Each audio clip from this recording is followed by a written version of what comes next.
about the internet of value at Ripple, we're thinking much bigger than just cross-border payments. It's kind of like Amazon with rare books in the early days, just this market happens to be a $10 trillion market. We are at a historic turning point. Said in the past that you are doing for money what email did for communication. Moving the whole revolution forward. There's trillions of dollars parked around the world. XRP. Is there a possibility that Ripple could take over Swift one day? Well, welcome back, ladies and gentlemen, to episode 24 hours of crypto. Let's get right in today's video. We are days away from hearing about the SEC versus Ripple case, and we have some significant news to cover today. We have SBI President Quieto extremely bullish on XRP, which we're going to get into. We're going to get into the Bank of Japan, and we're going to get into, I can't say the word, please look at the screen right here. And if you guys see a little label sticker down below about these guys, please go ahead and smash that like button and share the video. It means that the video is now being suppressed. My previous one was suppressed because I talked about them, because they're hardcore evidence here leading and tying to Ripple. Okay, where do we even begin? Let's start with what SBI President Quieto said. Okay, take a listen.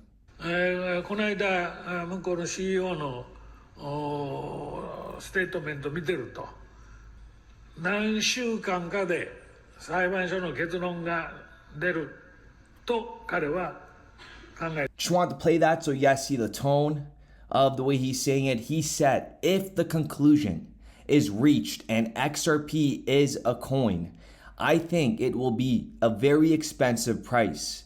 If the conclusion of the trial is positive, I think the management will immediately go public.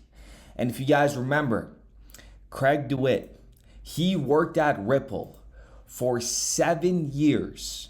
And now he's at Supermojo, and Ripple is also a part of Supermojo, has invested into Supermojo.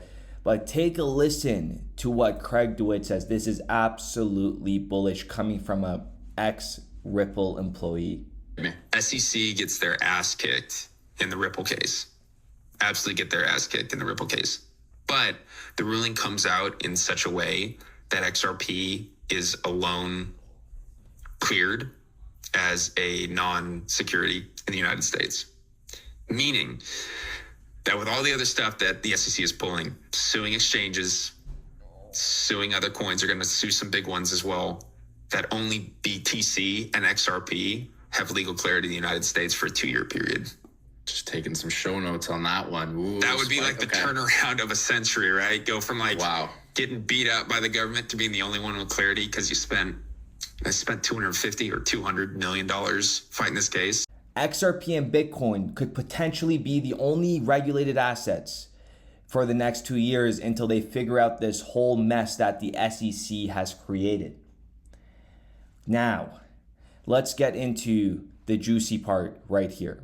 You guys already know, President Quieto has been always bullish. Back in 2019, he said every bank in Japan will use Ripple's XRP by 2025. Ripple launches on-demand liquidity with SBI Remit to accelerate and grow cross-border payments from Japan back in 2021. This is the ECB and Bank of Japan. The ECB published the third report from the Stella project, a collaborative project with the Bank of Japan that focuses on the possible use of distributed ledger technology for financial market infrastructure. And we know the ECB and Ripple are working together. Christine Lagarde, the head of the ECB, came from the IMF. She was the leading director at the IMF, and then she came on to the ECB because she knew how big this DLT infrastructure was going to be in the bank, and she jumped ship.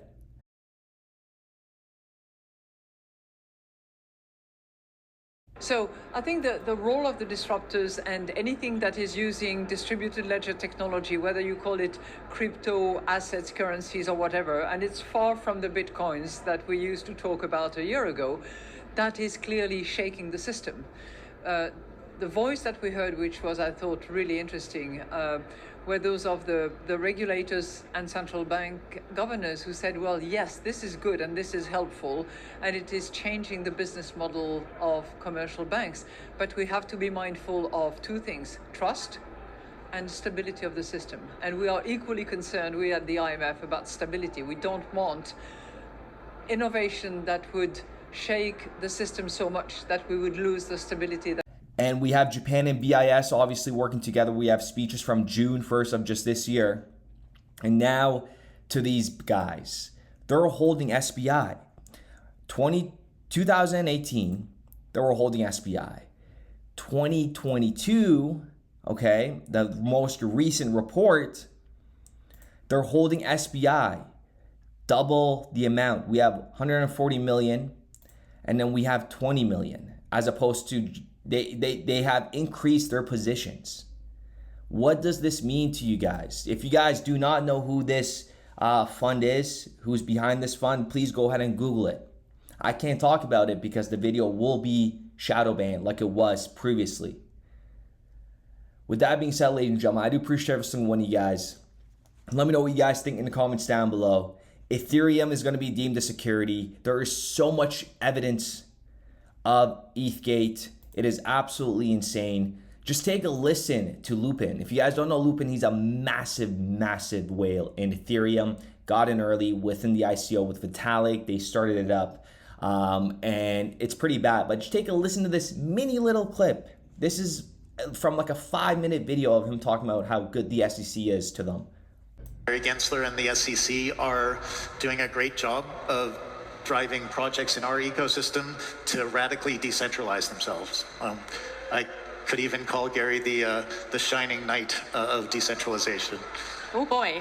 In community, and this is something that really concern, so that to scale concern. So that many different projects think twice and do their legal homework before releasing a token.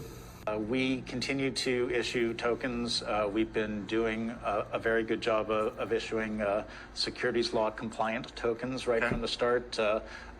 Bill Hinman, Director of Corporate Finance of the SEC, about 2 months ago made remarks about Ether, that it's not a security. Yep. But more importantly, he made remarks about consumer utility tokens and that if they are architected properly in terms of the software.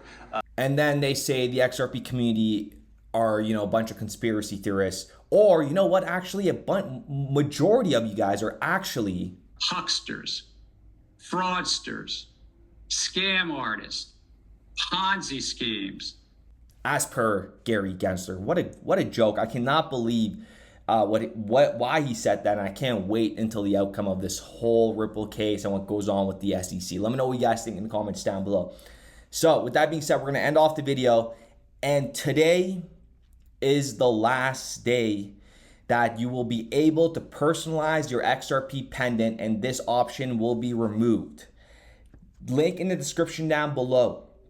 You could put in anything, but please folks, make sure you personalize your text of what you want on it, or it will have the price of XRP and today's date on it if you do not personalize it, okay? So if you want, you want to put your name or anything, it's up to 12 characters. You could put spaces as well. And then for XRP price, you don't need to put price. You could just put letters up to 12 characters. So anything that you want to put, this is limited edition. You will not find this anywhere else, okay? Ordering a one piece like this is going to be extremely difficult anywhere else. You guys can go ahead and check out the site. This is a one-of-a-kind XRP pendant that is the only one that exists on the internet like this. So if you guys are interested, link in the description down below. And there are some coupons on the website. With that being said, we will be back with another episode. We started building RippleNet with the thesis that crypto liquidity would eventually be able to support robust global payments, large payments. RippleNet was designed so that customers seeing the benefits of our fiat-based network could flip the switch to ODL once the market was mature enough. And this is exactly what's happening. Flip the switch.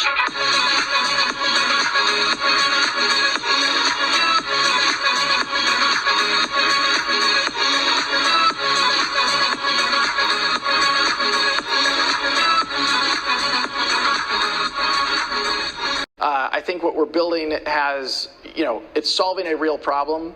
And I think all of the tokens, my advice to anybody would be, understand the utility. If there's real utility and there's real value being delivered to a real customer, there will be value in the token.